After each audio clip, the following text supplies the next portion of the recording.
நான் முகமது ஃபெரோஸ் கொலோனா மஸ்ஜித் செக்ரட்டரியாகவும் கொலோனா மஸ்ஜித் சம்மேளனத்தில் பொறுப்பாக நீக்கிறேன்.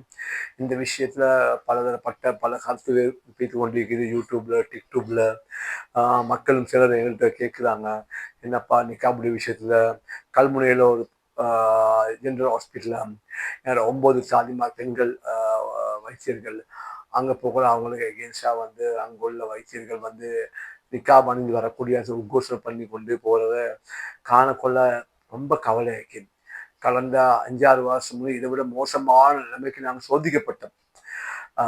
ஜாராண்ட விஷயமோ இன்னும் பல விஷயத்தால் முஸ்லிம்கள் மனம் உடைஞ்சு போயிட்டு இருந்தாங்க. நாட்டை விட்டு வெளியே போகிற அளவுக்கு நாங்கள் தள்ளப்பட்டிருந்தோம். இனி அந்த கட்டத்தில் சில முஸ்லிம்களும் பௌத்த மக்களும் நல்ல ஹிந்து மக்களும் இவருடைய பிரார்த்தனையும் இவருடைய கவலையும் தான் எப்படியோ இந்த பிரச்சனை ஒரு சுமூகமாக நல்லபடியாக முடிஞ்சு நாடு ஒரு அளவுக்கு வர்றது கொண்டு ஒரு அடுத்த கட்டம் புதிய கவர்மெண்ட் வந்து நாடை முன்னெடுக்கிறதுக்காக வேண்டி பல கீழே இந்த நாட்டை ஒரு வசந்து கொள்ளாத பாதியை முயற்சி செஞ்சு கொண்டிருக்க கொள்ள மறுபடியும் இதை வந்து எங்களோட தமிழ் சகோதரர்கள் நல்ல சகோதரர்கள் எங்களோட பௌத்த சகோதரர் எப்படியோ அதே போல் எங்களோட தமிழ் சகோதரர்கள் ஒரு 0 பாயிண்ட்டும் இல்லை. இந்த கல்முனையில் இப்படி ஒரு பிரச்சனை உண்டாக்கிக்கிறாங்க. இதை நாங்கள் அவசரப்படக்கூடாது, நாங்கள் தளர்ந்து போகக்கூடாது, ஆவேசமாகக்கூடாது. இது ஒரு வயோலேஷன் தான். இருந்தாலும் இது பின்னால் சில விஷமிகள் இருக்கின்றது. இந்த நாட்டை குட்டிச்சோறாக்கின முன்னாள் அரசாங்கம் தாழ்ந்து எங்களுக்கு தெரியா, பட் செஞ்சாங்க. அந்த கூட்டத்தை வேலையா இருக்கும்போது தெரியா அந்த பதவியை மீண்டும் எடுக்க அந்த கூட்டம் எதையும் செய்யற கூட்டம் உண்டு. நான் அந்த காலகட்டத்தில் சாராண்ட விஷயத்துல மக்கள் பெரும் துயரத்தோட பெண்கள் அந்த சமுதாயத்தில் அபாயப்பட்ட பெண்கள் முகம் போட்ட பெண்கள் வீட்டுள்ளுக்கே வெளியே வரல. நாட்டு விட்டு போவோம் சில பேர் போயிட்டாங்க. வந்து அந்த அளவுக்கு தள்ளிப்பட்ட காலம் அப்படி ஒரு கொடுமை செய்யப்பட்டது. அதோட ஜனாசாவை எரிக்கப்பட்டது. அதெல்லாம் கடந்த அரசாங்கம் அவங்களோட தலைமைத்துவம் நடந்தது. தெரிஞ்சும் தெரியாம இருந்தாங்க. அவங்களோட நிலைமைகள் இப்ப அந்த விஷமிகளும் பணத்தை மோசடி செஞ்சவங்களுக்கும் சரியான தகுந்த நடவடிக்கை எடுக்கப்பட்டு கொண்டு இருக்க போற காலகட்டத்தில் இப்படி சில முயற்சிகளை செஞ்சு கொண்டு இதை உடைக்க பார்க்குற மாதிரி இருக்குது. அதனால் நாங்கள் முஸ்லிம்கள் வந்து ஆவேசப்பட்டு இந்த வார்த்தையும் கொடுக்க தேவையில்லை. இது எங்களோட அமுல்படுத்தப்பட்ட சட்டம் உண்டு. எங்களுக்கு ஸ்ரீலங்காவில் எங்களோட லோ படி ஆக்ட் படி பார்லிமெண்ட் ஆக்ட் படி செக்ஷன் 10வது வந்து பார்த்தோம்னா ஆர்டிக்கல் இருக்குது. ஒரு மனிதன் அவன் எந்த மதமா இருந்தாலும் அவனோட மதத்தை அவனுக்கு ஃப்ரீடமா ப்ராக்டிஸ் பண்ணிடுது. அவனுக்கு நினைச்ச மார்க்கத்துக்கு போயிடுமே உரிமை அந்த 10ஆம் அம்சத்துல இருக்கு வந்து. அதுக்கு போய் 12ம் 1வது அம்சத்துலையும் போடப்பட்டிருக்குது வந்து அவங்களோட இதுல அவங்களோட மார்க்கப்படி அவங்களோட இடத்துக்கு எங்கேயும் போகலாம். அதே 14 மிகுதி முஸ்லீம்கள் அவனோட தலை கவசத்தை போட்டு அவனுக்கு சுதந்திரமா வேலை செய்ய முடியும். அப்படி சட்ட ரீதியா இருக்கும் பொழுது அந்த சட்டமும் தெரிஞ்சு கொண்டுதான் இந்த மாதிரி பிரச்சனை உண்டாக. இதே போலதான் கடந்த காலத்துல வந்து சட்டங்கள் மிதிக்க எல்லாம் போட போயிட்டு ஒரு தேவையில்லாத ஒரு ஆமதுரு உருவாக்கி அந்த ஆமதுரு சட்டத்தை மீறி பல விஷயத்தை சட்டம் வாய்மொழிக்கும் நினைச்சு வந்து. ஆனா இந்த சட்டம் கவர்மெண்ட் அப்படி அல்ல. நல்ல ஒரு கவர்மெண்ட், நல்ல மக்கள். நாங்க இப்படி பேசக்கொள்ள சில நேரம் அப்போசிஷன் உள்ளவங்களுக்கு கோபம் வரும். அவங்களுக்கு பதவி ஆசை உள்ளவங்களுக்கு நீதி நேர்மா ஆசை வராது. எல்லாரும் சொல்லல. சில பேருக்கு அவங்களுக்கு என்ன நடந்தாலும் பரவாயில்ல, பதவி தான் முக்கியம். ஏன்னா அந்த பதவியில கண்ட அவனோட நல்ல அழகான சாப்பாடு, நல்ல வாகனம், நல்ல உற்சாகம் எல்லாம் கிடைச்சதுனால மனித அபிமானம், மனித நீதி நியாயம் ஒன்றும் அவனுக்கு கண்ணுக்கு விளங்காது, தாத்தா விளங்காது, தங்கச்சி விளங்காது, பதவி மோகம். அப்படிப்பட்டவங்க தான் கடந்த கால சிலர் இருந்தாங்க. சமூகத்துல வந்து பேசியவன் டபுள் ஆக்டிங் பண்ணினாங்க வந்து. ஆனா இந்த கவர்மெண்ட் அப்படி அல்லன்னு நாங்க நினைக்கிறோம் வந்து. இந்த கவர்மெண்ட் சரியா நீதியா நேர்மையா போகக்கூட முயற்சியில பேச தலைமைத்துவமையா என்னோட அன்றகுமார ஜனாதிபதி அவங்க.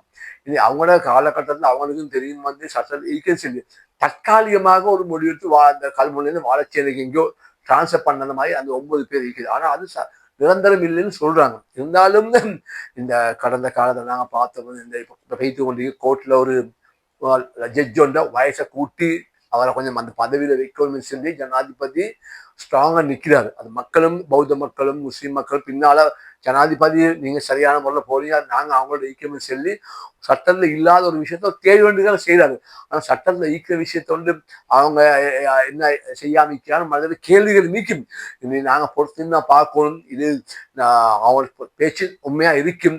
அவங்களுக்கும் இந்த நாடை கையில் எடுத்தாங்க ஒரு நேர்மையான முறையில் எடுக்கல வந்து. நாடு எடுத்தது நாடு டிஸ்ட்ராய் பண்ணி அழிக்கப்பட்ட நாடு தான் கையில கொடுக்கப்பட்டு. எப்படி அழிக்கப்பட்டது?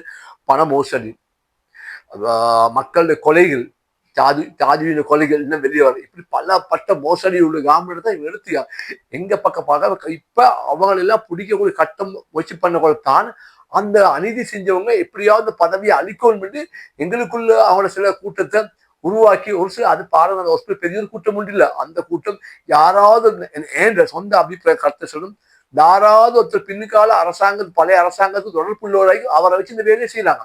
அதனால எங்களோடவங்க இந்த கட்சிக்கு சார்பாகவும் பழைய கட்சிக்கு சார்பாகவும் சில பேர் பேசுறாங்க அவதானமா பேசணும் இன்னும் ஒன்றும் ஆவல் அல்ல இதோ கொண்டு எல்லாம் நார்மலா பெய்து பொறுமையா போங்க. அதனால முஸ்லிம்களுக்கு ஆக முக்கியம் இந்த இடத்துல எங்களோட நிகாப் ஒரு தலைமுடியை காட்டக்கூடாதுன்னு சொல்லி எங்களுக்கு வகையே இறங்காம போச்சு. ஜிப்ரீல் அலைஹிஸ்ஸலாம் வாராங்க கீழ்வானத்துக்கு ரசூல்லாக்கு வகை இறக்க வராங்க. கஜீஜா நாயர் தலைமுடியில் விளங்கினே வகை திரும்ப போயிடுச்சு அப்ப அப்படிப்பட்ட தலைமுடியை போய் இஸ்லாம் மார்க்கத்தில் உள்ள விஷயம் உண்டு. அது சட்டத்தால எங்களுக்கு பாஸ் பண்ணி தந்திக்காங்க. அதனால இன்ஷா அல்லாஹ் இது யாரும் கொண்டாத சட்டம் முடியல இஸ்லாமிய சட்டம். இது ஒரு நாள் மாஷா அல்லான்னு ஒன்றும் அளிக்கப்படாது. நாங்க தான் பொறுமையா இருந்து இப்படியாப்பட்ட சூழ்நிலை அமைதியான முறையில நாங்க தொழுகையோட மக்கள் அல்லாட கையேந்தி அல்லா யாரோ தெரிஞ்சுக்கொண்டு பலாய் முஸ்லிம் உண்டாய் சமூகத்துக்கு வாராங்கன்னு நாங்க கேட்கும். உங்களுக்கு கடந்த காலம் உங்களுக்கு தெரிஞ்சு சாரான விஷயத்த கூட உண்மையான மக்கள் பொறுமையோடு தொழுகையோடு நோம்போடு இருந்து அதுக்கு பரிகாரம் கிடைச்சாய். நாங்க இல்லை யாரோ மக்கள் வாழ்ந்து கொண்டியா உண்மையான முஸ்லிம்கள் எங்கேயோ காட்டுலயோ நாட்டிலேயோ பில்டிங்லோ உண்மையா நேர்மையாக அல்லாஹ்க்கு பயந்து வாழக்கூடியவங்களோட துவாவும் நேர்மையும் தான் அந்த மாற்றம் வந்துச்சு. அதே போல அந்த மக்கள் இன்னும் வாழ்ந்து கொண்டிருக்கிறாங்க. அப்படிப்பட்ட மக்கள் வாழ்ந்து கொண்டிய காட்டி இந்த அபாயாவோ இதோ யாருக்கும் ஒன்று செய்யறோம். இதை நாங்க அபாயம் ஒழுங்கு நாங்க டான்ஸ் பண்ணுவோம், விபச்சாரம் செய்வோம், மோசத்துக்கு போடுவோம். ஏன்னா மார்க்கம் அதே போல இந்துக்கள் பொட்டு வச்சு போறாங்க. அந்த காலத்தை பொட்டு வச்சு போல இந்த மீடியால நியூஸ் பண்ண ஒரு பெண்மணிக்கு அந்த பொட்டு வச்சு நியூஸ் பண்ண வாழ அஷ்ரப் மறைந்த அஷ்ரப் தலைவர் அவர் அதுக்கு முன் எப்படி அவரோட உரிமை அந்த பொட்டு வச்சு வரையில பேசினவங்க. ஆனா தமிழ் மக்களும் எல்லாருக்கும் தெரியும் இது யாரோ ரெண்டு விஷமிகளோட வேலை இதுக்கு நாங்க இன்ஷால்லா பொறுமை யார்கிட்ட இருக்குதோ அந்த பொறுமையை கையாளுறவன்ட்டு அல்லாஹ் தாலா நிச்சயம் வெற்றியை கொடுப்பான்.